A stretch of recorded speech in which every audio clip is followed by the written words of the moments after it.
What's up, guys? It's Coach Grant with First Down Training, and today we're going to be breaking down the perfect wide receiver stance. We're going to be talking about how you guys can get faster off the ball and get faster out of your stance, and we're going to talk about how wide receivers can eliminate a false step and what a false step actually is and some of the common misconceptions about that false step. So I hope this video helps you guys out. Hope it teaches you a few new things. But also, fellas, if you would like to train with myself and my staff of coaches this offseason, we are traveling out to 3 more states for 2-day-long QB and wide receiver training camp. So this weekend, we are going to be in Nashville, Tennessee, July 2nd and 3rd. Then we're coming out to Salt Lake City, Utah, and finishing off the tour in Los Angeles, California. So if you guys want some more information on that, want to know what we be covering at these camps, how we get DBs out there to work on one-on-ones, half-line concepts, check out that very first link in the description below, fellas. Let's get started with this video. So now, first things first here. And this stance. This is probably as good of a stance as you can get when it is against zone coverage. So one of the 3 key positions or 3 key things that I like to emphasize: weight on the front foot, how far back your back leg is, and where your hands and pad level are. So a lot of wide receiver coaches will not say that you want your hands to be this low. I have no problem with your hands being that low unless this DB is walked up in press. And we're going to talk about where your hands should be in a second in this next clip that we are going to show. But to be able to get off the ball efficiently with no false steps, you have to have about 70% of your weight on this front leg. So this start is about as good as it gets. So I'm going to play at full speed. So Diggs is able to just explode right off the line. There's no dip into it. You see, he obviously has a ton of speed into this route. He doesn't dip down. There's no wasted movement off the line, solely because he's got that weight on that front leg and his back leg isn't too wide. So a lot of wide receivers will stand. They'll have their weight like this, but this back foot will be like 3 yards behind them almost. They're in this super wide stance. There is no point in being in that wide stance because the shortest distance between 2 objects is straight across, right? So when this foot is 2 yards back and your first step out of there should be at about 2 yards, it cannot physically go that far. Your first step will be at the line of scrimmage, and that's going to make you slower off the ball, or what you are going to do is take a false step with the front foot. So you need to make sure that this back foot is somewhat underneath your frame, and like I said, you have 70% of your weight on the front leg.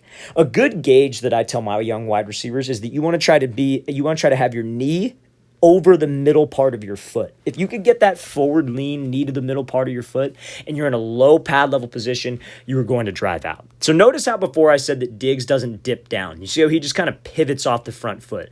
A lot of wide receivers will be in a stance and they'll be super tall. And so when it's time to snap the ball, they dip down on the front foot. That is the same thing as taking a false step. You're just not taking the actual step. They'll be up tall, they dip down, and then they explode out. It's wasted time, fellas. This is the perfect stance that you want to try to strive for. Shorten back leg, heavy on the front foot, and you're able to just drive and explode and break off of that correct step to get as much separation on the route as possible. So now, second clip I want to talk about. What do you guys think about this? Do you think this wide receiver is too tall? I absolutely think he is too tall in this scenario. And this is kind of what I was talking about. So I wanted to show this to show you that you don't want to stand this tall, but also that the hand placement that he has in this situation is not bad. So when you're up tall like this and you have a DB who might be physical, might be trying to get hands, it is going to be very tough to get any kind of leverage on him. Because if he gets hands and your chest is straight up in the air like this and he's able to lunge out and jam you, you're completely knocked off of balance. Because in football, just like anything else, the low man is always going to win. Now, I'm going to play at full speed. We're not even necessarily going to break it down too much, but he does a great job of dipping his shoulder and getting up into the route. But still, if this DB tries to get physical, tries to give a two-handed jam, stays a little bit more patient, this wide receiver is knocked off this thing because of how tall he is. Now, when it comes to your hands, again, I don't need them to be up by your chest. I just don't want them to be like below your knee when you have a guy right here. I want them to be exactly where this wide receiver has them, a relaxed position. Because a lot of coaches teach that, oh, you got to have your hands up and press. You got to have them up by your chest. But here's the problem with that. You get tense with your upper half. So when you're tense with your upper half and a DB tries to shoot hands, when you're tense, just like anything else, you lack range of motion. Just like a quarterback when he throws, you guys have probably all seen the guy who maybe doesn't look like he knows what he's doing too much, and they hold the football way up by their ear. You're super tense and your motion looks awkward.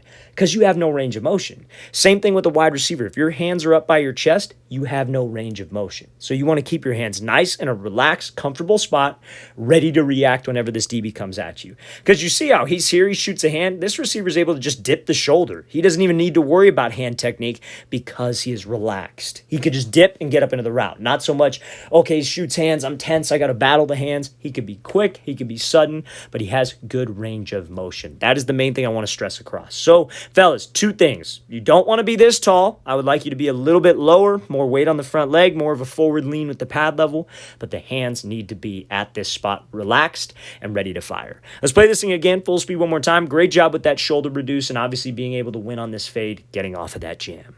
So now, what are false steps? So false steps are the same thing we talked about, right? You're not heavy enough on your front foot. Your base is too wide, so that like front foot in your stance will take a step back, and then you'll get off into the route. Now, a lot of coaches who don't know what they're talking about, just plain and simple, on press releases will call a lot of our movements off the line a false step. I'll tell you this right now, it's not a false step. It's a part of the release.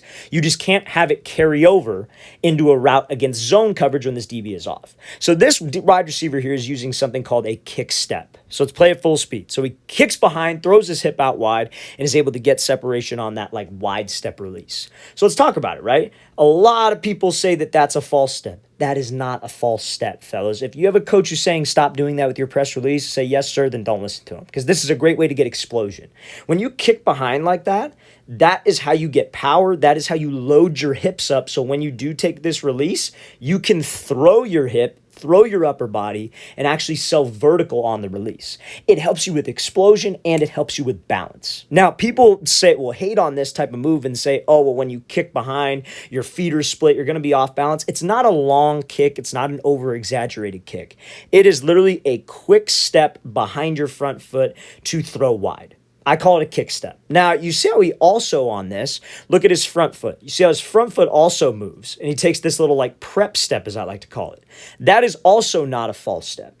A lot of coaches will say it is. So guys, instead of doing the kick step, because maybe the kick step is uncomfortable, they will take their front foot, take kind of a negative step, if you will. I call it a prep step or a gather step.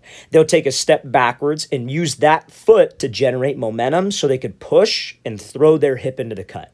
Because you guys know being able to step with this back foot outside the DB's frame and threaten him vertically with your upper half is what will get him to move. So guys will say that that's a false step. That's not a false step, fellas. A false step is when you take a replay step, if you will, when you're running against zone coverage. False step can only happen against zone or off man.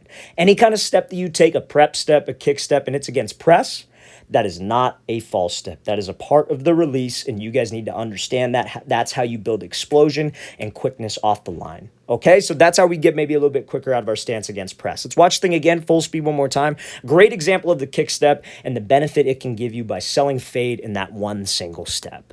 All right, fellas, I really want to thank you for watching. I really appreciate it. If you guys have any questions at all, don't hesitate to leave those in the comment section below.